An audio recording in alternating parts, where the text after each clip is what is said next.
Chapter 1. Skola Valley was infamous for its endless revels. Miles away, in the back rooms of Miletus, people whispered tales of the debauchery of satyrs. The drums and cymbals crashed from morning to night. Cups overflowed, the dancing never ceased, and all desires could be fulfilled, or so they said. The tales of orgies and riotous celebrations spurred humans to make the arduous trek from their walled polis through the Nescient forest to this isolated valley where they could experience the bacchanalia for themselves. Framed by verdant trees and bathed in the light of the bonfire, humans and satyrs mingled in the pursuit of everlasting euphoria. The reputation of the valley was well deserved, but not tonight. Xenagos, the satyr king of the Skola Valley, glowered disapprovingly at the revelers swaying on the grass below him. He perched on the edge of a chaise lounge on a wooden platform above the revel ground. To the revelers, euphoria was the end goal. A night of mindless release, and they were sated. Food was plentiful, work was scarce, and the satyrs of the valley lived for the celebration. All the satyrs except their king, who had become jaded to the pursuit of pleasure. Revels were tiresome, but acutely necessary. Xenagos had seen more and endured more than his brethren could comprehend. Not one of them could appreciate the burden of his gift or the trials he had to go through to give these light-hearted revels lasting meaning. Seething with frustration, Xenagos slumped back with his double-pointed spear resting across his chest. It hadn't been so long ago that he'd been a foolish believer just like them. But once his spark ignited, he'd seen beyond the boundaries of Theros, and everything he thought he knew had been shattered.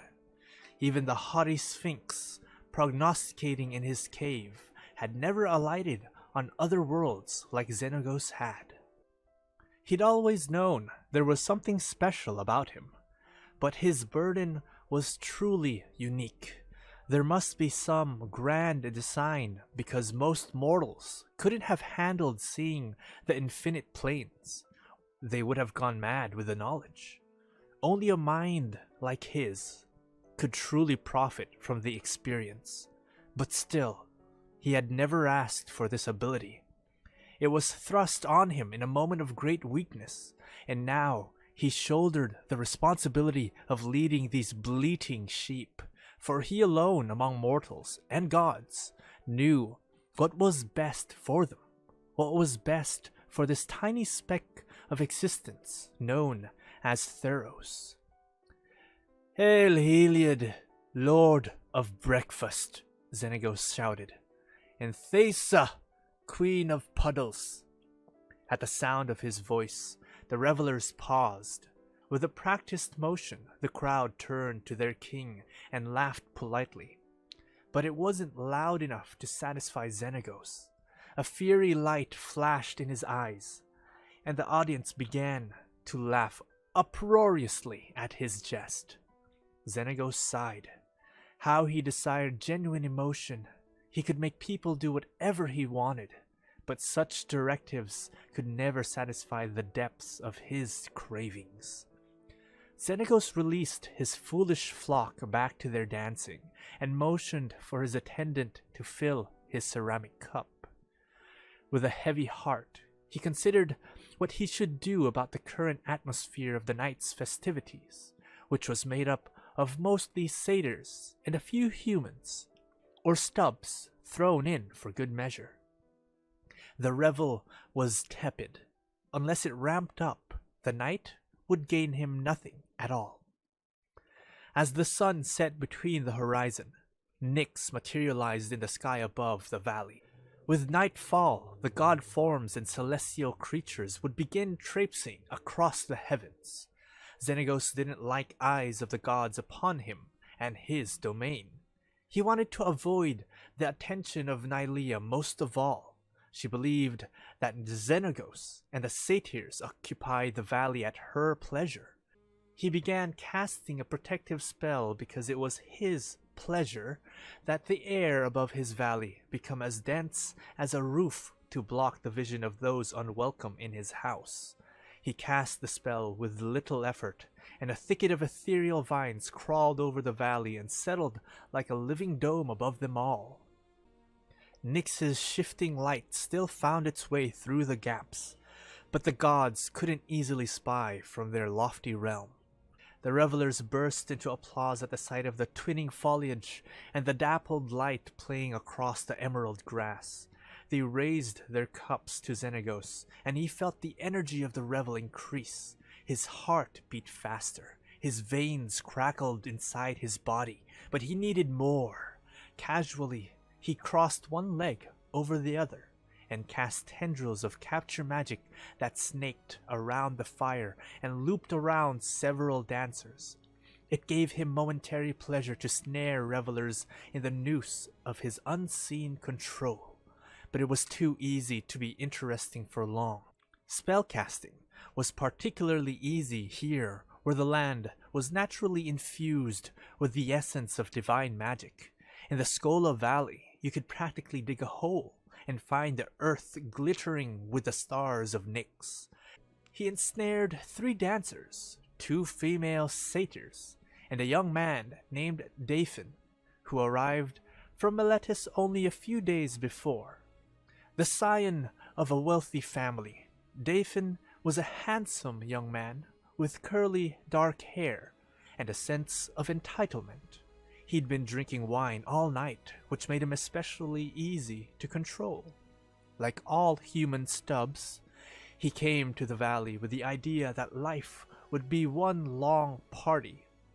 Xenagos let the female slip from his mystical grasp.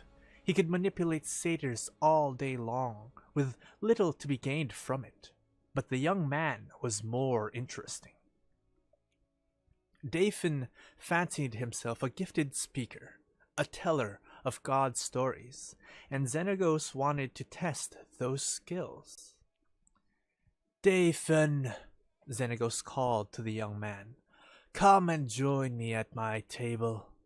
The crowd twittered jealously. The revelers had been keeping an eye on the platform as the satyr king sulked. Now his honored guest had been chosen. Quickly, a table was set up and attendants brought plates of fruits, figs, and barley bread. Dark red wine overflowed the edges of the 2-handled cups, and the mood of the revel lifted considerably. "You honor me," Daphin said as he settled against the blue pillows. "What news of the world?" Xenagos asked politely. "Callaphe, the mariner, has returned," Daphin said triumphantly, as if he'd accomplished the feat himself. The revelers murmured excitedly. Xenagos was disappointed.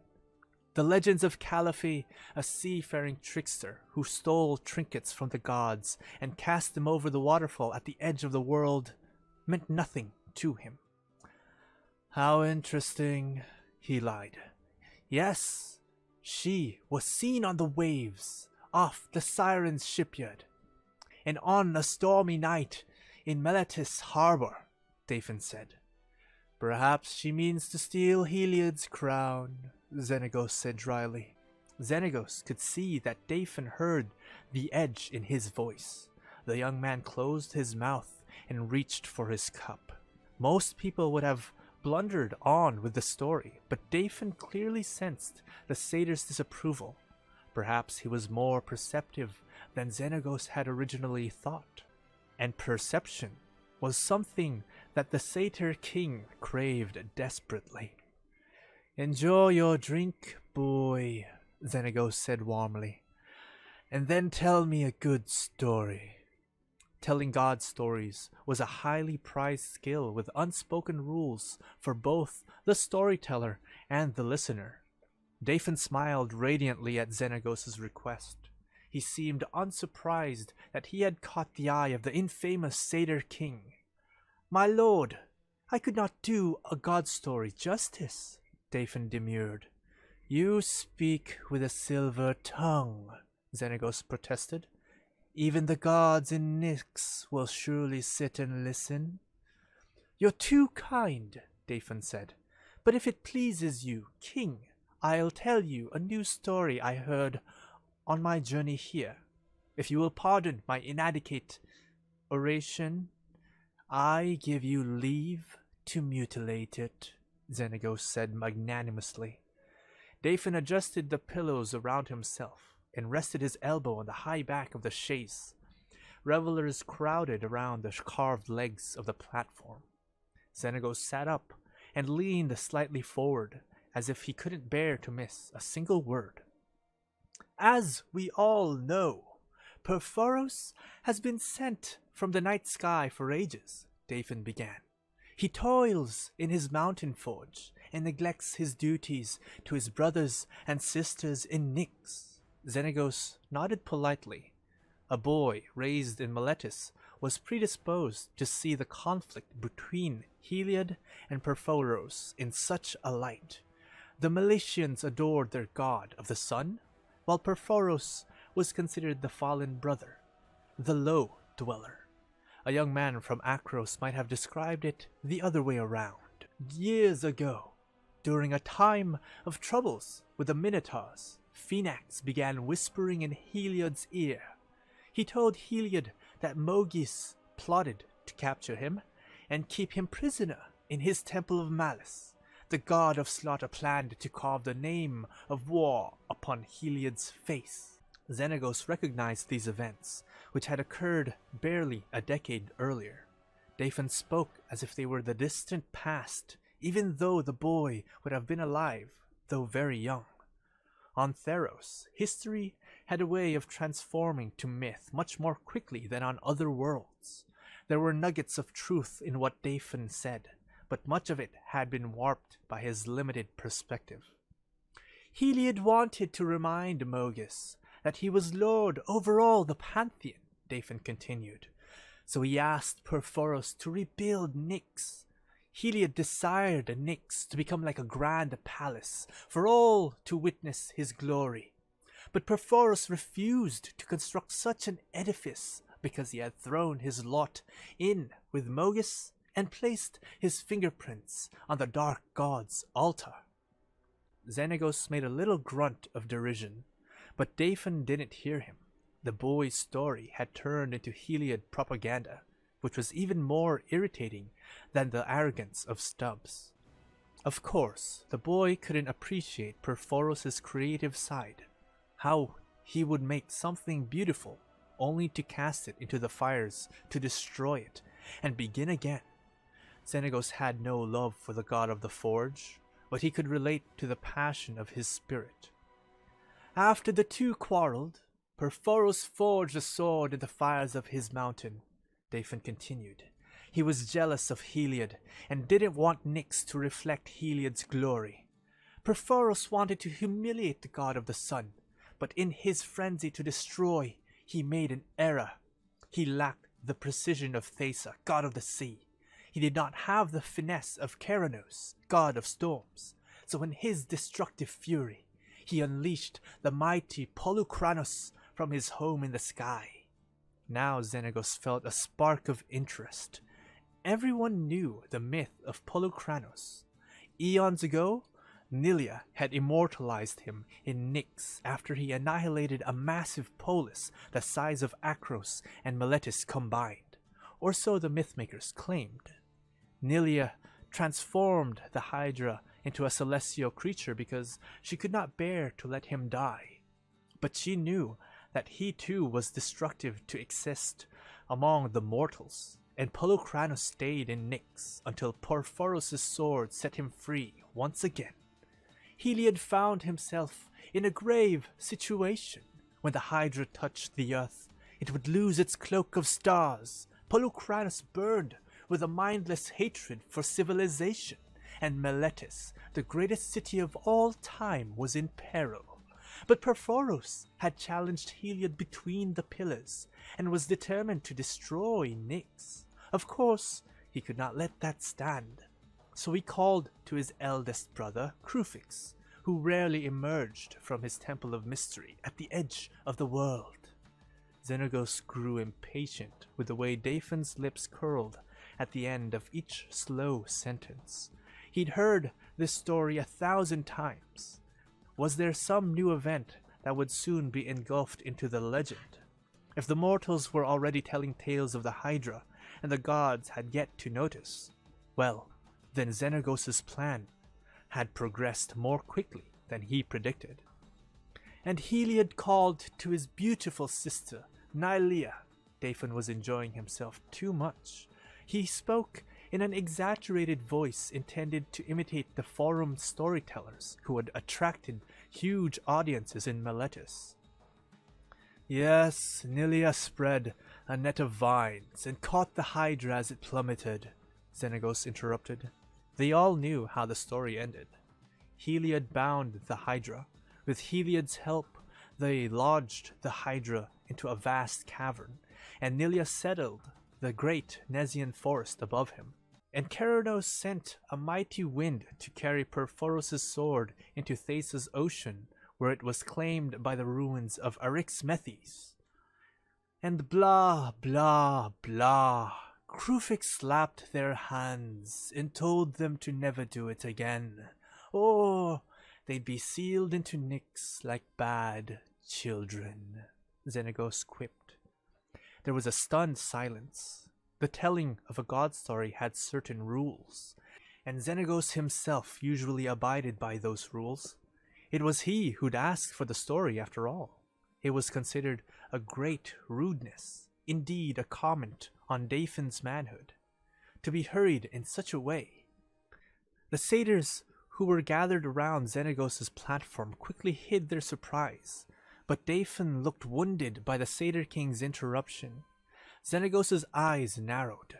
Daphne would spoil the revel with his pouting. You said you'd heard something new on your journey here, Xenagos prompted. Several of the satyrs knew the dangerous tone of voice and began to inch away from the platform. Out of the corner of his eye, Xenagos watched them back away like dogs about to be whipped for bad behavior. Cowards. If he let them all slink away, the grassy circle would be empty except Daphne. He wanted an audience. If Daphne loved attention so much, he deserved to have it. Daphne sipped from his cup and shrugged dismissively. I heard that the Hydra has risen again. The shocked satyrs began to whisper among themselves, and Daphne looked surprised. He'd spoken with no dramatic effort, yet that sentence had the largest reaction from the onlookers. King Xenagos, thank you for your hospitality, but I am feeling very tired now, Daphne said. He made a perfunctory bow while still seated. With your permission, I'd like to retire. Xenagos barely disguised his fury. He sat down next to the young man and slipped his arm around his shoulders. Daphne, all sense of merriment lost, tried to shy away from the satyr's touch. You came all this way to enjoy the fruits of this valley, where pleasure knows no bounds, Xenagos said. Yes, and it has been most entertaining. Daphne trailed off when Xenagos placed a heavy, controlling hand on top of the young man's head. Why is there no dancing? Xenagos called to the crowd in a fatherly voice.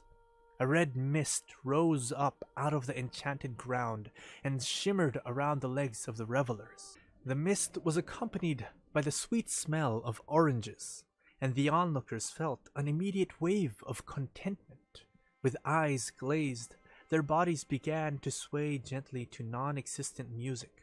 Some locked hands and danced faster.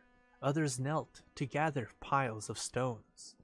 Xenagos' fingers threaded themselves among the strands of Daphne's silky hair. Still seated on the raised platform, the mist had not yet risen above Daphne's feet. The young man gazed at the darkening horizon. "You seem thoughtful, boy," Xenagos said. "I'm thinking of the white sands of Meletis harbor," Daphne said. He wasn't just speaking, he was pleading. The desperation in his voice made Xenagos' heartbeat quicken. "I have offended you, King," Daphne said quietly. "I am very sorry." He had anticipated his fate, Xenagos noted. Most men wouldn't have, but it changed nothing. He no longer cared about Daphne's perceptiveness. Slamming his fist against Daphne's skull, Xenagos knocked the young man off the edge to the ground. He lay there stunned for a moment as the red mist clouded his eyes. Inhaling deep breaths of the citrus-scented air, Daphne stood and began to spin in slow circles, a look of utter concentration on his angelic face. Xenagos incited the musicians to pick up their instruments and play, and the dazed revelers accelerated their movements with the rapid tempo of the pipe and drums. The pile of stones grew from the height of an anthill to the height of an altar. The spectacle didn't hold Xenagos' attention for long. He'd seen it so many times before. He turned his attention to the platters of food, so he didn't see the glassy-eyed satyrs surrounding the wayward storyteller. As Daphne danced, a satyr swiped a stone from the pile and hurled it at the young man. Another joined in, and then another, until the rocks rained down on him. Daphne was oblivious, like a blade of grass taking no notice of a passing storm, even as the repeated blows knocked Daphne backward. He made no attempt to dodge the impacts, even as he fell, bleeding to his knees. His lips were frozen in a happy smile. Xenagos allowed the satyr stone throwers to disperse. Now that the damage was done, he wanted to prolong Daphne's last moments. "Bring me an oracle, but not Krufix's idiot," Xenagos ordered his attendant. "That's the only one oracle you have left," the attendant reminded him.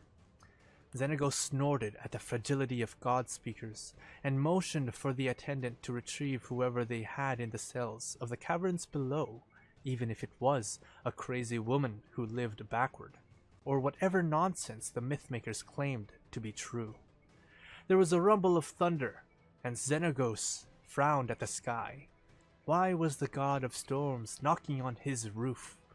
No rain fell here unless it pleased Xenagos. The thunder rolled again, louder this time, just above his valley. Xenagos flinched as a lightning bolt blasted down from the sky and burnt a vast hole in his vine roof. Keranos' strike breached Xenagos' protections and actually touched the ground, not far from where Daphne lay dying with a crushed skull on the blood-stained grass. The energy crackled along the ground. The revelers hadn't reacted to the sound of the bolt, but they felt the energy as it hit the ground, and it sent them scattering. Xenagos was left standing alone before a deserted field. As the drops pelted down through a ragged hole in his leafy roof, he shouted a mild curse at Keranos. "Did Daphne leave you a pretty bit of sea glass?" Xenagos taunted Keranos. "Or are you just jealous of my stubs?" Flanked by his attendants, the oracle approached through the misty downpour. She was a beautiful woman, with eyes the color of almonds and long black hair. She seemed relaxed and distant, not like someone who had been kept captive for weeks below the ground. When they'd first brought her to the valley, she revealed that her name was Kaideli, but she'd said nothing remotely useful since, even when coerced. That was typical of the oracles of Krufix, who was said to be the eldest and most inscrutable god. Kaideli glanced from Xenagos to the dead boy. "Keranos is right to be offended by such senseless killing," she said. It was the plainest thing he'd heard her ever say. Her hair was slipping out of its binding and hung in front of her face. She peered at him through the dripping strands, and her eyes reflected the star field of Nyx. "Don't speak unless I tell you to," Xenagos said. It sounded petulant even to him, and she scoffed at his presumption. "What do you want, King Stranger?" she asked. "Tell me what you know, and you can leave," he said. He slumped down in the soggy pillows in a fit of self-pity. The revel was spoiled. His heart beat with a slow and irregular rhythm, and he was unnaturally tired. He had been hopeful that Daphne's story would be useful, but mortals were too blinded by their own self-interest. Now all his oracles had perished except this one. He needed a better way to see the entire world than snatching God speakers from the streets as if he were some lowly priest of Erebos. "You could never contain me if I did not choose to be," she replied. It was not Kaideli's voice anymore. It was the multi-layered voice of the divine. Krufix must have been watching through her eyes, that passive, infuriating elder god. "Is the Hydra truly wandering among mortals?" Xenagos asked. "The floor of the forest spits, and Polukranos tastes the mundane air," the oracle told him. "How do I get to Nyx?" he demanded. Kaideli, like all of Krufix's oracles, displayed 2 additional arms made of a shadowy star field that mimicked the form of their god. Kaideli's shadow arms flowed as though she were dancing, but she said nothing. Xenagos sneered at her through the rain. "You look like a flailing insect," Xenagos said. "A beetle tipped upon its back." "So through the roots and into the watery cradle of Eryxmethes," the oracle murmured. "A lost city with no roots of its own." "What about Perforus' sword?" Xenagos asked. "The myth-makers say the fates of the sword and the Hydra are bound together." "Myth-makers cannot measure the bottom of the sea to the edges of the cosmos," said the oracle. "How do I get to the edge of the world? I know there's a way into Nyx beyond your waterfall." "Come, leap off the side, and I will gladly dash you against the rocks of existence," Kaideli said. "Did my revels awaken the Hydra?" Xenagos demanded. "From the eternal fires to the shards of sky, to the peak of Mount Velis," Kaideli told him. "And then to the void, but void no longer." "Speak clearly, or I will cut your tongue from your mouth." "You think you can hide what you're doing? The gods are well aware that something is amiss." "But do they know it is me?" Xenagos asked. "Soon everyone will know your name," she said. Xenagos was flattered, though clearly she did not mean it well.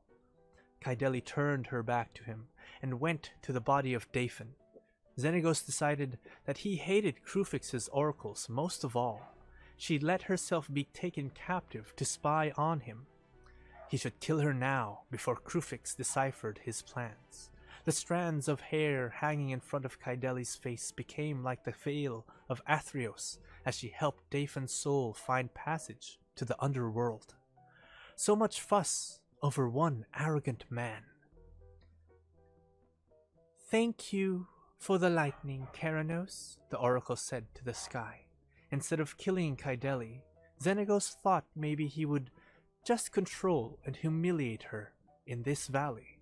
Her strange godsight was better than none at all, but he felt weak after the disappointment of the revel. Her mind was clear and unimpaired, while he felt shaken and spent.